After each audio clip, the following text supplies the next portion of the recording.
ang ginapalupok sa PR11 napakuno sa 50% ang ilahang na utingkay o na search mga kasama sa 30 ka hektarya nga luna sa KOGC mga bay. Nga sa ato pa, masin maabtan pag-usa ka buwan ang pagpabilin no sa tuwang mga otoridad diha sa KOGC mga kasama ay makumplito ang 100%.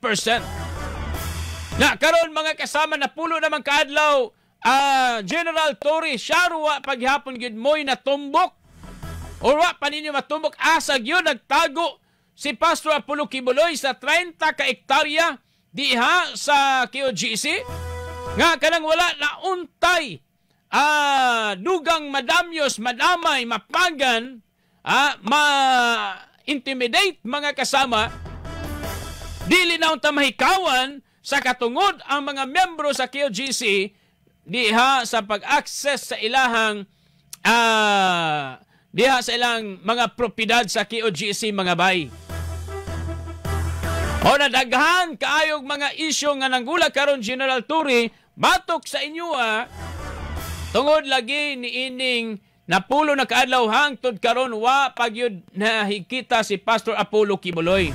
Unsa bagayod ka reliable ang imuhang Intel Reports Information General Torre nga naa diha sulod si Pastor Apollo Kibuloy na kanang giingon nila tumanggong pagkadako bitaw ni sa ni Canada tong isa dong kaning kapitan no ang istorya mga kasama ni kuan daw kuno kanang pagumanog piyansa sa korte ni gawas gisundan og mga intel ni sulod sa KOGC compound.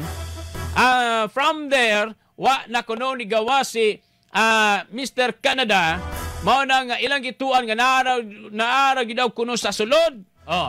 Perte na ba kuno daghanang intel niadtong panahon na. Mao na ang ilang gituan mga kasama nga tuwa ra didto. Now, giyon sa nila pagsiguro nga tuwa dito nga na may mga sakyanan na ay mga abyon, na ay chopper, no? Si Pastor Apollo Kibuloy, do you think wag ito mo lupad mga kasama? 100% bagyod nga nabantayan ug maayo sa mga intel nimo General Torre ang kining pagawas sa mga akusado o sa akusado diha sa KOGC nga para i-confirm yun nga si Pastor Apollo Kibuloy nga naagyo diha.